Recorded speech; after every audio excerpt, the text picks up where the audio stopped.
The stone that the builders rejected has become the cornerstone. This is the Lord's doing. This is the way of the Lord. The stone that is rejected becomes the cornerstone. We are given two stories, or one parable and the story of Joseph. Look at the story of Joseph, and of course, the life of Jesus. How do you handle rejection? How do you handle jealousy, bitterness, hatred? What a lesson we can learn from the life of Joseph. His brothers believed that his father was more fond of Joseph than them. And they throw Joseph into a pit. And then later he is sold to merchants who are on the way to Egypt. Where does his story end?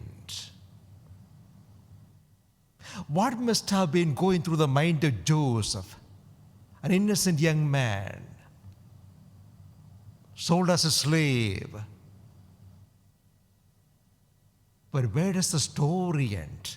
That's what we have to meditate. Where does the story end? He suffered a lot, but in all the way, if you know the story, all the way through, we are told the Lord was with him in the pit. The Lord was with him in the palace. So in the pit, in the palace, in both places, the Lord was with Joseph. Very important message. In the pit, where you feel lost and confused and bewildered and in agony or frustration, in the pit, the Lord is still with you.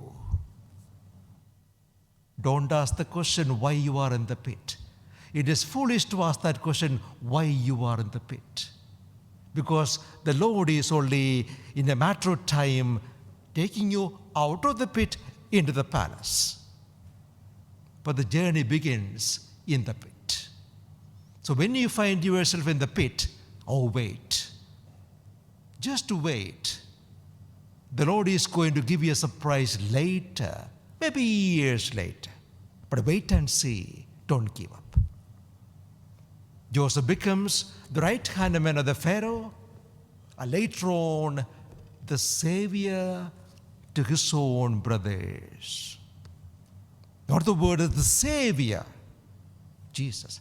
Joseph, the savior. Jesus, the savior. Joseph becomes a savior to his own brothers one day later. The same story in a different way is repeated in the life of Jesus. What struck me in the story Joseph is one particular name there. Have you noticed that? Only if you know the story or if you know the Bible. Where did it all happen? In Dothan. What is the importance of Dothan? Only if you know the Bible. Dothan is the place God made a spectacular display of his power for Elijah. So put these stories together. At one place, the pit and Joseph in the pit in Dothan. Another time, Prophet Elijah and the people are given a spectacular display of God's power for the people of Baal and his followers. The same place, God's power in display, at the same time, God's presence in silence. What is the message for you and me? Whether you are in the pit or upon the mountain, keep your mind at peace. If things are going so well, again,